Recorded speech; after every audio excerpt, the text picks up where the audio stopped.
Hello, welcome to my YouTube channel. I think this video can be very useful for you. Let's go practice together. This is an on-painting technique, and first we start with the dark parts and then slowly go to the light parts. I darken the red a little with green, which is its complementary color. And in this way I start coloring from dark to light.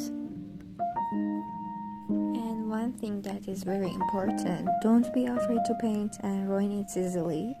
Practice until one draw easily and quickly one day.